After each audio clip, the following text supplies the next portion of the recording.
आप लोगों को के स्टोनो क्लास में स्वागत है। इस चैनल को सब्सक्राइब एंड लाइक करना ना भूलें और बेल आइकन का बटन दबा दें।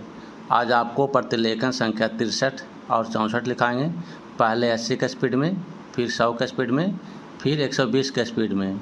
पेंसिल कॉपी लेकर तैयार हैं। Ready, last ready, start. अध्यक्ष महोदय, मैं कल कह रहा था कि वित्त मंत्री जी ने जिस संदर्भ में यह बजट प्रस्तुत किया है और जिन परिस्थितियों की पृष्ठभूमि में वित्त मंत्री का भार संभाला है, उस दृष्टिकोण से यदि इस बजट को देखें तो हम इस परिणाम पर पहुँचेंगे कि वित्त मंत्री जी ने निश्चित तौर पर ऐसा काम किया है जिसके लिए वे धन्यवाद के पात्र हैं। उन्होंने देश की अर्थव्यवस्था को सुधारने के भार को लेकर उसमें सफलता प्राप्त करके देश की बिगड़ती हुई आर्थिक दशा को सुधारा। पिछले वर्ष देश का उत्पादन बढ़ा है, उद्योगों में सुधार हुआ है, कीमतों में सुधार आया है, हमारा आयात कम हुआ है और निर्यात बढ़ा है। इस तरह से देश में एक नई आशा और विश्वास पैदा हुआ है। इस वर्ष के बजट द्वारा भी उन्होंने पिछले वर्ष के कार्यक्रम को जारी रखने की कोशिश करने का प्रयास किया है। मुझे इसमें कोई संदेह नहीं है कि इसमें भी उनको सफलता मिलेगी। उन्होंने देश के आयात निर्यात के बारे में जो कदम उठाए हैं उनसे निश्चय ही हमारे विदेशी व्यापार का संतुलन सुधरेगा। यह निश्चय के साथ कहा जा सकता है, मैं वित्त मंत्री के लक्ष्यों व कार्य नीति का आम तौर पर स्वागत करता हूँ। यद्यपि मैं मानता हूँ कि इस कर व्यवस्था के द्वारा मध्य वर्ग पर बोझा पड़ेगा, परंतु इस देश में हमें पंचवर्षीय योजनाओं को जारी रखना है। इसलिए उस संदर्भ में हमें आर्थिक साधन जुटाने पड़ेंगे और ऐसी दशा में जो लोग इस देश में ऐसी स्थिति में हैं जो कष्ट उठाकर के भी कुछ दे सकते हैं, उनको देश के लिए देना ही पड़ेगा। पैराचेन। इसलिए वित्त मंत्री जी के इन कदमों का भी मैं स्वागत करता हूं, परंतु साथ ही साथ मैं नम्रतापूर्वक यह अवश्य कहना चाहता हूं कि वित्त मंत्री महोदय ने किसानों पर जो भी नए कर लगाए हैं उनके ऊपर वे फिर सोचें। मेरी मान्यता के अनुसार वित्त मंत्री द्वारा खाद पर जो कर लगाया गया है, जो शुल्क लगाया गया है, वह एक ऐसा कार्य है जिससे इस देश का विकास रुकने वाला है।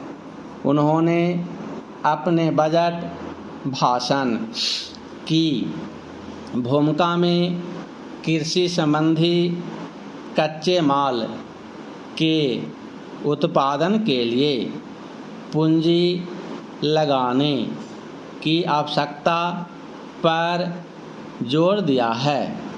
उनकी स्वयं की यह मान्यता है कि कृषि का उत्पादन बढ़ाना बहुत आवश्यक है। पैराचेन अध्यक्ष महोदय, उसके लिए सब कुछ करना है तो फिर कृषि उत्पादन का जो मूल आधार है, उस खाद और पानी की जो व्यवस्था है, जब उस पर ही कर लगाया जाता है तो मेरे मन में आता है कि कहीं वित्त मंत्री महोदय अपनी ही बात को अपने ही सिद्धांतों के द्वारा तो काट नहीं रहे हैं। मैं कहना चाहता हूँ कि हमारे देश में अभी भी चौथाई भूमि से ज़्यादा सिंचित भूमि नहीं है। इस देश की जितनी कृषि योग्य भूमि है, उसका चौथाई से भी कम हिस्सा ऐसा है जो सिंचित भूमि के नाम से पुकारा जा सकता है। मेरी राय में अब समय आ गया है जबकि पिछले 2-3 वर्षों की नीति पर फिर विचार किया जाए और एक मात्रा में घाटे के बजट का सहारा लेकर ही सही आर्थिक तथा सामाजिक विकास योजनाओं की गति को बहुत बढ़ा दिया जाए। इस मामले में मैं समझती हूँ कि तुरंत कार्यवाही होनी चाहिए ताकि आज जनसाधारण में जो असंतोष उभर रहा है वह हानिकर दिशाओं में न चलने पाए। आज के राजनीतिक वातावरण की दृष्टि से भी मैं कहना चाहती हूँ कि विकास की गति को बढ़ाने की आवश्यकता सर्वोपरि है। पैराचेंज जहाँ तक कि नए बजट के अंतर्गत कार्य नीति का संबंध है, अच्छा होता यदि मिट्टी के तेल जैसी वस्तुओं पर अतिरिक्त कर न लगाया जाता। मेरी राय में इस प्रकार के करों से बचना ही उचित है, परंतु वस्तुस्थिति कुछ ऐसी लगती है कि प्रायः गरीबों पर करों का भार लादे बिना सरकार की गाड़ी आगे बढ़ ही नहीं सकती। एक नया कर जिसे पहली बार वित्त मंत्री ने लगाने की ठानी है वह कृषि संपत्ति संबंधी कर है। अब से पहले कुछ राज्यों में कृषि संबंधी आयकर लगाया गया था, परंतु उसके प्रशासन तथा वसूली आदि में इतनी कठिनाइयाँ आईं कि राज्य सरकारों को अपनी नीति बदलनी पड़ी। बात यह है कि जहाँ करोड़ों अनपढ़ तथा गाँवों में बसने वाले किसानों पर हिसाब किताब रखने और रिपोर्ट भेजने की जिम्मेदारी लादी जाती है, वहाँ ऐसा कोई कर सफल नहीं हो सकता। उल्टे उसके कारण लाखों लोग कई प्रकार से सताए जाते हैं और फिर वे लोग सरकार से नाराज़ हो जाते हैं। इसलिए पहले देखना यह पड़ेगा कि यह कर कितने कृषकों पर लागू होने वाला है और उससे कितना रुपया कर के रूप में वसूल होगा। पेंसिल कॉपी लेकर तैयार हैं। अब 100 का स्पीड में लिखाएंगे। Ready, last ready, start. अध्यक्ष महोदय, मैं कल कह रहा था कि वित्त मंत्री जी ने जिस संदर्भ में यह बजट प्रस्तुत किया है और जिन परिस्थितियों की पृष्ठभूमि में वित्त मंत्री का भार संभाला है, उस दृष्टिकोण से यदि इस बजट को देखें तो हम इस परिणाम पर पहुंचेंगे कि वित्त मंत्री जी ने निश्चित तौर पर ऐसा काम किया है जिसके लिए वे धन्यवाद के पात्र हैं। उन्होंने देश की अर्थव्यवस्था को सुधारने के भार को लेकर उसमें सफलता प्राप्त करके देश की बिगड़ती हुई आर्थिक दशा को सुधारा।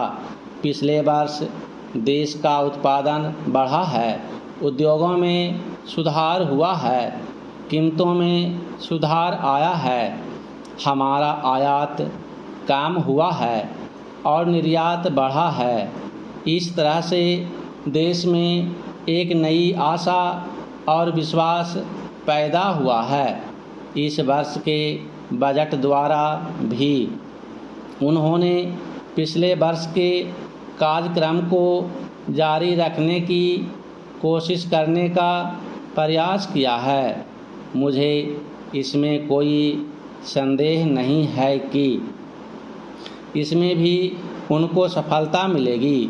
उन्होंने देश के आयात निर्यात के बारे में जो कदम उठाए हैं उनसे निश्चय ही हमारे विदेशी व्यापार का संतुलन सुधरेगा। यह निश्चय के साथ कहा जा सकता है। मैं वित्त मंत्री के लक्ष्यों व कार्य नीति का आमतौर पर स्वागत करता हूं। यद्यपि मैं मानता हूं कि इस कर व्यवस्था के द्वारा मध्य वर्ग पर बोझा पड़ेगा, परंतु इस देश में हमें पंचवर्षीय योजनाओं को जारी रखना है। इसलिए उस संदर्भ में हमें आर्थिक साधन जुटाने पड़ेंगे और ऐसी दशा में जो लोग इस देश में ऐसी स्थिति में हैं जो कष्ट उठाकर के भी कुछ दे सकते हैं, उनको देश के लिए देना ही पड़ेगा। Para change. इसलिए वित्त मंत्री जी के इन कदमों का भी मैं स्वागत करता हूं, परंतु साथ ही साथ मैं नम्रतापूर्वक यह अवश्य कहना चाहता हूं कि वित्त मंत्री महोदय ने किसानों पर जो भी नए कर लगाए हैं उनके ऊपर वे फिर सोचें। मेरी मान्यता के अनुसार वित्त मंत्री द्वारा खाद पर जो कर लगाया गया है, जो शुल्क लगाया गया है, वह एक ऐसा कार्य है जिससे इस देश का विकास रुकने वाला है। उन्होंने अपने बजट भाषण की भूमिका में कृषि संबंधी कच्चे माल के उत्पादन के लिए पूंजी लगाने की आवश्यकता पर जोर दिया है। उनकी स्वयं की यह मान्यता है कि कृषि का उत्पादन बढ़ाना बहुत आवश्यक है। Para change. अध्यक्ष महोदय, उसके लिए सब कुछ करना है तो फिर कृषि उत्पादन का जो मूल आधार है, उस खाद और पानी की जो व्यवस्था है, जब उस पर ही कर लगाया जाता है तो मेरे मन में आता है कि कहीं वित्त मंत्री महोदय अपनी ही बात को अपने ही सिद्धांतों के द्वारा जो काट नहीं रहे हैं, मैं कहना चाहता हूँ कि हमारे देश में अभी भी चौथाई भूमि से ज़्यादा सिंचित भूमि नहीं है। इस देश की जितनी कृषि योग्य भूमि है उसका चौथाई से भी कम हिस्सा ऐसा है जो सिंचित भूमि के नाम से पुकारा जा सकता है। मेरी राय में अब समय आ गया है जबकि पिछले 2-3 वर्षों की नीति पर फिर विचार किया जाए और एक मात्रा में घाटे के बजट का सहारा लेकर ही सही आर्थिक दशा, सामाजिक विकास योजनाओं की गति को बहुत बढ़ा दिया जाए। इस मामले में मैं समझती हूँ कि तुरंत कार्यवाही होनी चाहिए ताकि आज जनसाधारण में जो असंतोष उभर रहा है वह हानिकर दिशाओं में न चलने पाए। आज के राजनीतिक वातावरण की दृष्टि से भी मैं कहना चाहती हूँ कि विकास की गति को बढ़ाने की आवश्यकता सर्वोपरि है। Para change. जहाँ तक कि नए बजट के अंतर्गत कर नीति का संबंध है, अच्छा होता यदि मिट्टी के तेल जैसी वस्तुओं पर अतिरिक्त कर न लगाया जाता। मेरी राय में इस प्रकार के करों से बचना ही उचित है, परंतु वस्तु स्थिति कुछ ऐसी लगती है कि प्रायः गरीबों पर करों का भार लादे बिना सरकार की गाड़ी आगे बढ़ ही नहीं सकती। एक नया कर जिसे पहली बार वित्त मंत्री ने लगाने की ठानी है वह कृषि संपत्ति संबंधी कर है। अब से पहले कुछ राज्यों में कृषि संबंधी आयकर लगाया गया था, परंतु उसके प्रशासन तथा वसूली आदि में इतनी कठिनाइयाँ आईं कि राज्य सरकारों को अपनी नीति बदलनी पड़ी। बात यह है कि जहाँ करोड़ों अनपढ़ तथा गाँव में बसने वाले किसानों पर हिसाब किताब रखने और रिपोर्ट भेजने की जिम्मेदारी लादी जाती है और वहाँ ऐसा कोई कर सफल नहीं हो सकता। उल्टे उसके कारण लाखों लोग कई प्रकार से सताए जाते हैं और फिर वे लोग सरकार से नाराज़ हो जाते हैं। इसलिए पहले देखना यह पड़ेगा कि यह कर कितने कृषकों पर लागू होने वाला है और उससे कितना रुपया कर के रूप में वसूल होगा। पेंसिल कॉपी लेकर तैयार रहें। अब 120 के स्पीड में लिखाएंगे। Ready, last ready, start. अध्यक्ष महोदय, मैं कल कह रहा था कि वित्त मंत्री जी ने जिस संदर्भ में यह बजट प्रस्तुत किया है और जिन परिस्थितियों की पृष्ठभूमि में वित्त मंत्री का भार संभाला है, उस दृष्टिकोण से यदि इस बजट को देखें तो हम इस परिणाम पर पहुंचेंगे कि वित्त मंत्री जी ने निश्चित तौर पर ऐसा काम किया है जिसके लिए वे धन्यवाद के पात्र हैं। उन्होंने देश की अर्थव्यवस्था को सुधारने के भार को लेकर उसमें सफलता प्राप्त करके देश की बिगड़ती हुई आर्थिक दशा को सुधारा। पिछले वर्ष देश का उत्पादन बढ़ा है, उद्योगों में सुधार हुआ है, कीमतों में सुधार आया है, हमारा आयात कम हुआ है और निर्यात बढ़ा है। इस तरह से देश में एक नई आशा और विश्वास पैदा हुआ है।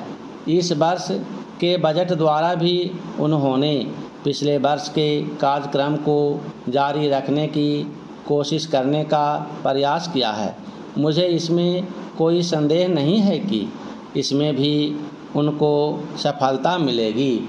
उन्होंने देश के आयात निर्यात के बारे में जो कदम उठाए हैं उनसे निश्चय ही हमारे विदेशी व्यापार का संतुलन सुधरेगा, यह निश्चय के साथ कहा जा सकता है। मैं वित्त मंत्री के लक्ष्यों व कर नीति का आमतौर पर स्वागत करता हूं, यद्यपि मैं मानता हूं कि इस कर व्यवस्था के द्वारा मध्य वर्ग पर बोझा पड़ेगा, परंतु इस देश में हमें पंचवर्षीय योजनाओं को जारी रखना है। इसलिए उस संदर्भ में हमें आर्थिक साधन जुटाने पड़ेंगे और ऐसी दशा में जो लोग इस देश में ऐसी स्थिति में हैं जो कष्ट उठा कर के भी कुछ दे सकते हैं, उनको देश के लिए देना ही पड़ेगा। पहला चिन्ह। इसलिए वित्त मंत्री जी के इन कदमों का भी मैं स्वागत करता हूं, परंतु साथ ही साथ मैं नम्रतापूर्वक यह अवश्य कहना चाहता हूं कि वित्त मंत्री महोदय ने किसानों पर जो भी नए कर लगाए हैं उनके ऊपर वे फिर सोचें। मेरी मान्यता के अनुसार वित्त मंत्री द्वारा खाद पर जो कर लगाया गया है, जो शुल्क लगाया गया है, वह एक ऐसा कार्य है जिससे इस देश का विकास रुकने वाला है। उन्होंने अपने बजट भाषण की भूमिका में कृषि संबंधी कच्चे माल के उत्पादन के लिए पूंजी लगाने की आवश्यकता पर जोर दिया है। उनकी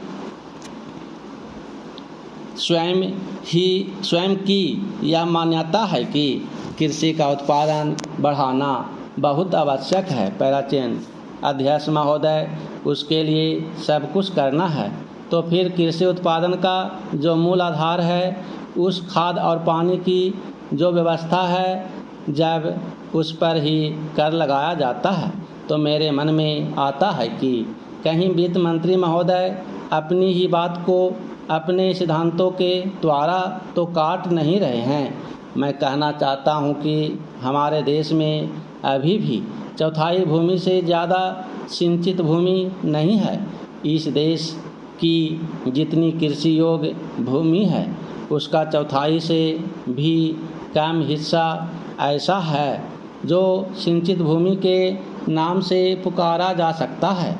मेरी राय में अब समय आ गया है जबकि पिछले 2-3 वर्षों की नीति पर फिर विचार किया जाए और एक मात्रा में घाटे के बजट का सहारा लेकर ही सही आर्थिक तथा सामाजिक विकास योजनाओं की गति को बहुत बढ़ा दिया जाए। इस मामले में मैं समझती हूँ कि तुरंत कार्यवाही होनी चाहिए ताकि आज जनसाधारण में जो असंतोष उभर रहा है वह हानिकर दिशाओं में न चलने पाए। आज के राजनीतिक वातावरण की दृष्टि से भी मैं कहना चाहती हूँ कि विकास की गति को बढ़ाने की आवश्यकता सर्वोपरि है। पहला चेंज। जहाँ तक कि बजट के अंतर्गत कर नीति का संबंध है, अच्छा होता यदि मिट्टी के तेल जैसी वस्तुओं पर अतिरिक्त कर न लगाया जाता। मेरी राय में इस प्रकार के करों से बचना ही उचित है, परंतु वस्तु स्थिति कुछ ऐसी लगती है कि प्रायः गरीबों पर करों का भार लादे बिना सरकार की गाड़ी आगे बढ़ ही नहीं सकती। एक नया कर जिसे पहली बार वित्त मंत्री ने लगाने की ठानी है वह कृषि संपत्ति संबंधी कर है। आपसे पहले कुछ राज्यों में कृषि संबंधी आयकर लगाया गया था, परंतु उसके प्रशासन तथा वसूली आदि में इतनी कठिनाइयाँ आईं कि राज्य सरकारों को अपनी नीति बदलनी पड़ी। बात यह है कि जहां करोड़ों अनपढ़ तथा गांवों में बसने वाले किसानों का हिसाब किताब रखने और रिपोर्ट भेजने की जिम्मेदारी लादी जाती है, वहां ऐसा कोई कर सफल नहीं हो सकता। उल्टे उसके कारण लाखों लोग कई प्रकार से सताए जाते हैं। और फिर वे लोग सरकार से नाराज़ हो जाते हैं। इसलिए पहले देखना यह पड़ेगा कि यह कर कितने कृषकों पर लागू होने वाला है और उससे कितना रुपया कर के रूप में वसूल होगा।